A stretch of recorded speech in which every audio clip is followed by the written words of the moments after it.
guerra fria dentro do meu peito, vai de encontro eu sei, pra gente viver em paz. Já pensei em te deixar pra sempre, só que eu te amo demais.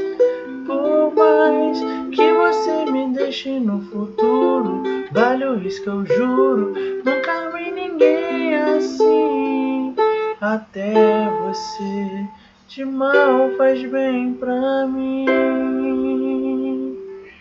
Meu filho, conhece essa musiquinha? Essa dói aqui no coração, né? Chamada aí, ó, Guerra Fria, um clássico aí do nosso querido Sorriso Maroto. Que bonita, né? Quando você estiver mal aí, já toca ela que você vai ficar melhor com certeza. Ou pior, né? Depende de você. Mas qual que é a paradinha? Eu lembro que, pô, tava pesquisando assim e tal. Aí comecei a ouvir. E, pô, o que aconteceu? Caí no conto de fadas aí. Igual o nosso querido professor. Olha só, sou professor de história. Vim parar aqui pois estava preparando uma aula sobre Guerra Fria.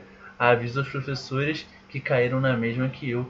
Essa música não é sobre a tensão entre os Estados Unidos e a União Soviética no século XX. Olha só que sacanagem. Caí no conto e olha só, a gente vai falar também de Guerra Fria hoje, mas não vai falar da Guerra Fria do Sorriso Maroto. A gente vai falar exatamente da Guerra Fria aí, ó, que o Luiz estava procurando, que é o que?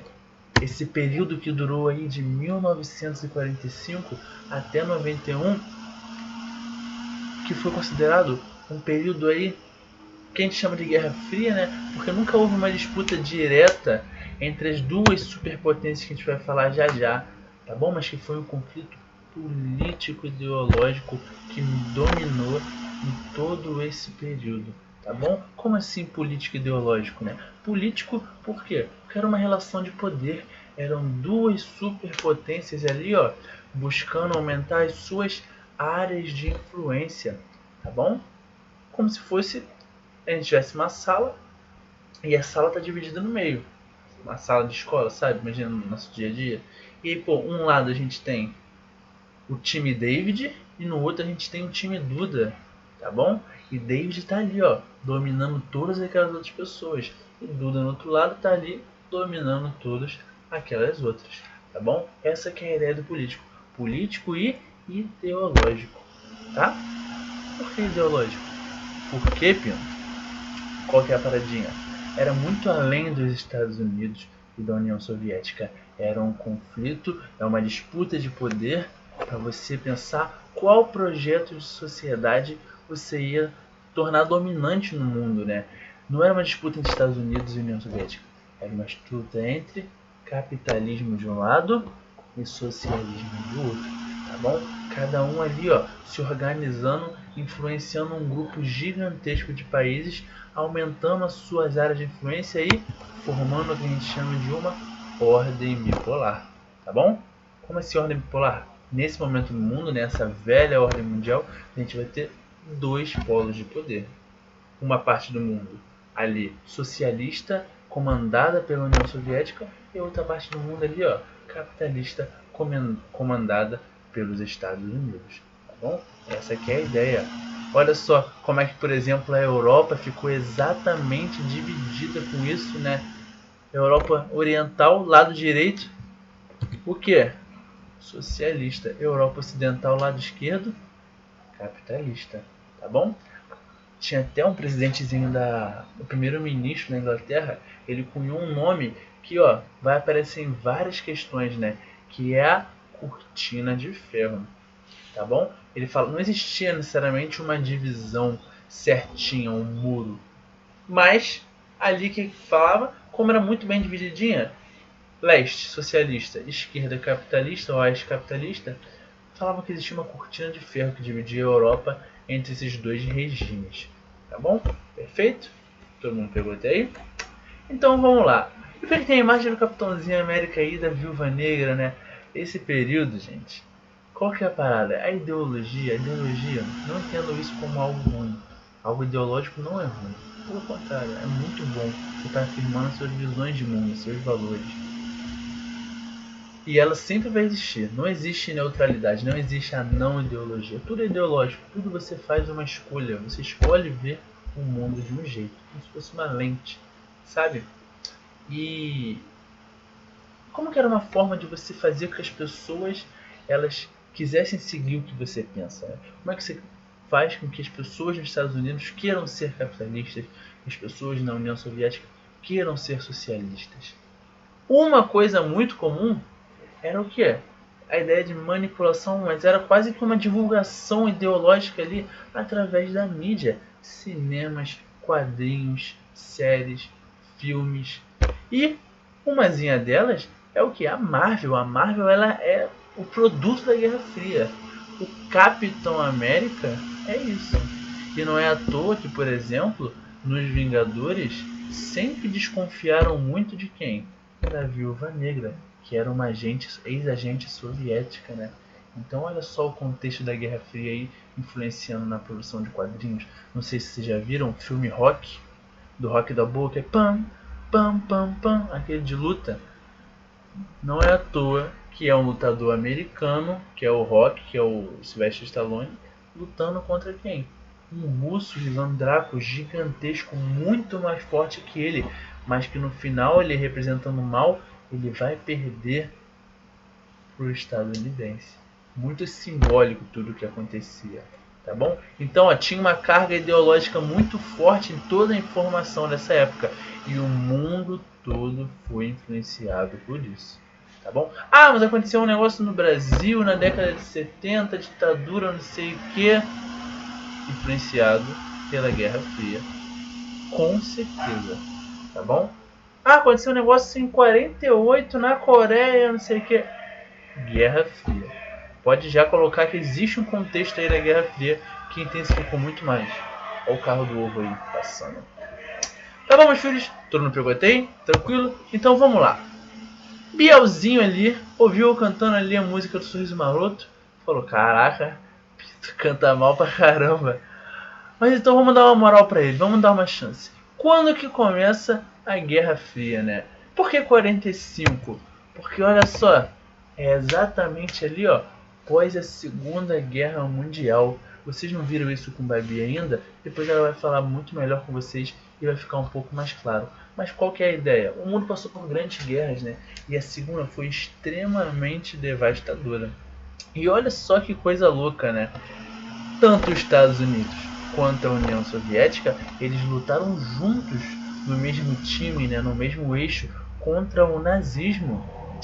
E o que acontece? Sempre que acontece uma guerra e ela acaba, depois você precisa redefinir algumas coisas, entender como é que vai ser o mundo, punições, coisas desse tipo. E aí foi quando a gente começou a ver que um novo momento ia se instaurar, que os dois que ganharam, eles queriam coisas diferentes. A gente percebeu isso quando começou a acontecer as conferências ali logo no pós-segunda guerra, tá bom? Porque chegavam nas conferências e aí o que a gente vai fazer com a Alemanha? Os Estados Unidos falavam, não, tem que ser desse jeito. A União Soviética falava, não, tem que ser de outro jeito. Vocês conseguem perceber comigo que aonde um tá, o outro não pode estar? Não tem como ter capitalismo e socialismo no mesmo lugar. Não tem como ter socialismo capitalista ou capitalismo socialista. Não existe. Ou é capitalista ou é socialista. E aí, ó, isso gerava essa disputa. Isso começou a se intensificar, a se acirrar. E aí, nesse período, a gente tem... Vou falar de 4 aqui. A gente tem milhares. Mas vou falar de 4 que foram importantes para a gente configurar a esse períodozinho que a gente chama de Guerra Fria, tá bom? A primeira foi ali, ó, a conferência de Bretton Woods, que em principal ela instituiu três coisinhas, né? Uma não tá ali. Primeiro foi o FMI. Vocês já ouviram falar do FMI, né? O FMI é uma instituição mundial que ela tem a responsabilidade de ajudar no desenvolvimento dos países, tá bom? Ela é como se fosse um banco. Ela empresta dinheiro e depois para você, sei lá, investir, industrializar alguma coisa e depois você tem que pagar ela de volta. Ela ajuda a reestruturar e reestruturar países. Só que tem algumas contradições disso que a gente não vai entrar hoje, tá bom? O FMI e o BIRD, o Banco de Reconstrução, o Banco Mundial hoje, que a gente vai falar melhor dele já já, tá bom? No próximo slide. Também a gente tem a Conferência de São Francisco. Qual que é a paradinha? Olha só o mundo nos últimos 40 anos. A gente teve uma crise de 29 lá, uma crise capitalista que acabou com o mundo economicamente. A gente teve uma guerra mundial que devastou a Europa. A gente teve a Segunda Guerra Mundial que devastou a Europa e além da Europa devastou a Ásia, devastou parte da América. Então, por todo aquele ideal de modernidade que vinha sendo construído, de inovações, ciência, tudo isso para construir um mundo melhor, foi por água abaixo. Todo mundo desacreditado, um mundo com conflitos de uma forma muito intensa. O que foi necessário? Foi necessário criar uma instituição supranacional, né, que não pertence a nenhum país, para quê? Regular os conflitos externos. O papel da ONU é isso, Organização das Nações Unidas. Essa é a ideia, regular conflitos. A ONU surge com esse objetivo.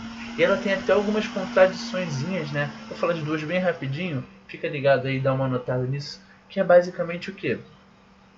Pensa comigo, a ONU ela não pertence a nenhum país, tudo bem? E como que ela se banca então? Como que ela recebe dinheiro? Ela recebe através de financiamentos, doações. Se a gente pegasse o mapa aqui agora e mostrasse os países que mais doam, vocês iam ver claramente que o país que mais doa para a ONU é os Estados Unidos. E aí isso levanta um questionamento através de alguns fatos que já aconteceram na história, que é o que? Será que pelos Estados Unidos darem mais dinheiro para a ONU, a mão dela não ia pesar um pouco mais para eles? Por exemplo, eles iam fazer alguma merda e ela não ia passar pano, fingir que não viu?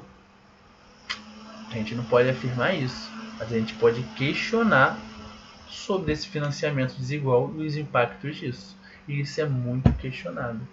E o outro a gente fala melhor numa aula que a gente vai ter lá no ano que vem, que é sobre representação na ONU, mas não precisa pegar isso agora não, tá bom? Todo mundo entendeu isso? E a terceira que foi quando viram que ia dar merda, tá bom? Aí em 40 e 56 o mundo sabia que estava em Guerra Fria, isso tudo estava se estruturando ainda, tá escrito ONU ali, gente, mas desculpa, pode tirar esse Yalta e Potsdam, não tem ONU ali, acabou, foi errado pro slide. Mas qual que é a questão? O mundo foi perceber mesmo, né, essa tensão aí na década de 60, 70.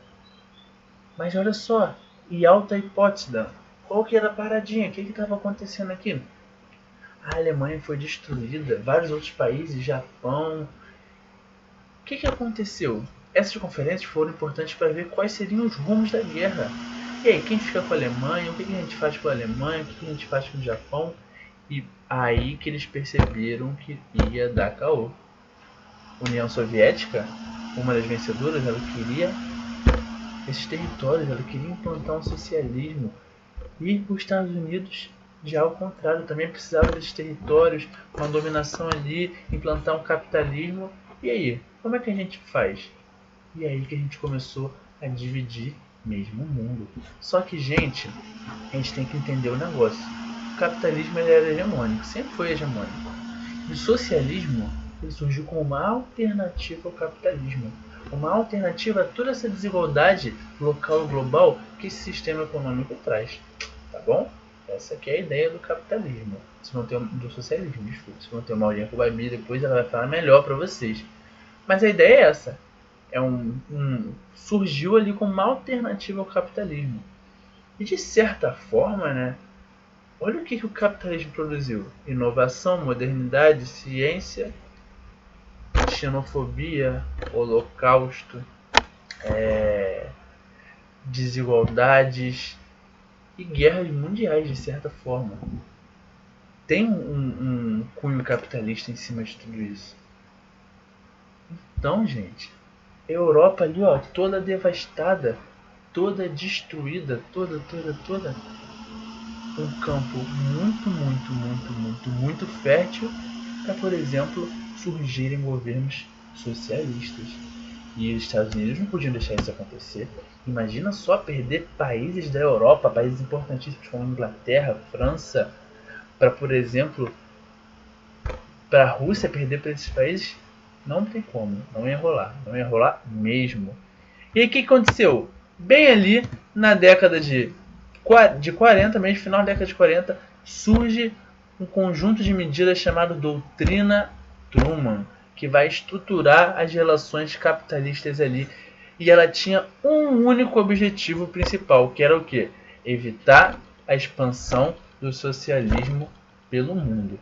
Tá bom? Essa que é a ideia da Doutrina Truman, uma medida ali dos Estados Unidos para evitar a expansão socialista pelo mundo. Tá bom? Isso vai acontecer de várias formas. A gente vai falar de 4 aqui bem rapidinho agora. A primeira é o que a gente chama de Plano Marshall. Plano Marshall é um negócio assim, é bem mais tranquilo de entender, né? Aonde aconteceu a Segunda Guerra? Na Europa. Então, aonde que tudo ficou destruído?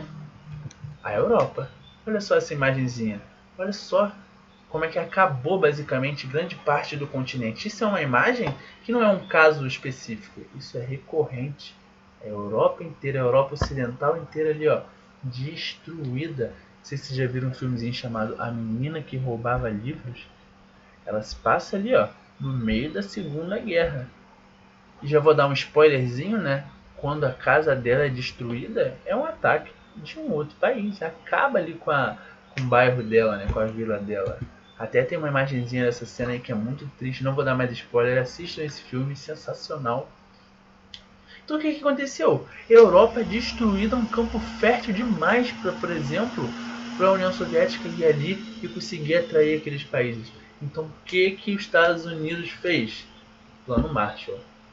Foi basicamente um plano de recuperação e reestruturação econômica da Europa. Os Estados Unidos, de certa forma, ele foi lá e financiou a reconstrução daquele continente, em especial da parte ocidental. Financiou a reconstrução da Inglaterra, da França. E aí qual que é a ideia? Caraca, ele me deu dinheiro, ele me emprestou ali para eu conseguir, ó, me reerguer.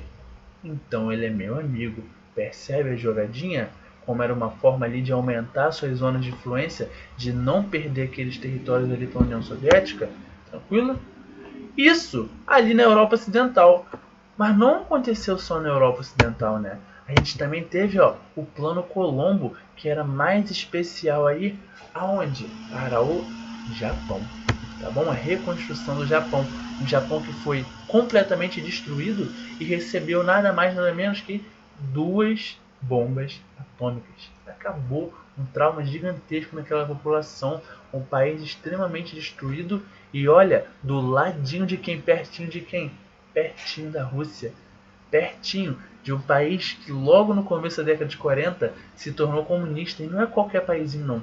Um paizão milenar que era a China. Então qual que é a ideia? Vamos ali investir, financiar a reconstrução do Japão. É até engraçado, né? A gente joga 2 bombas atômicas em vocês, mas depois a gente financia a sua reconstrução. E aí vamos financiar a reconstrução deles para a gente ter ali, ó, um polo capitalista forte que vai resistir à expansão do socialismo na Ásia. China gigantesca aqui socialista e o Japão ali do lado. Não é à toa que o Japão, ele, não sei se é hoje ainda, mas por exemplo há 10 anos atrás, 5, era a segunda e terceira maior economia do mundo. Tem tudo a ver com esse período, tá bom? Agora, mais 2. Macartismo, ou chamada caça às bruxas, né? Começou a surgir um boato, umas fake news, umas histórias assim, que aí o que aconteceu? Lá nos Estados Unidos começaram a perseguir uma completa violação dos direitos civis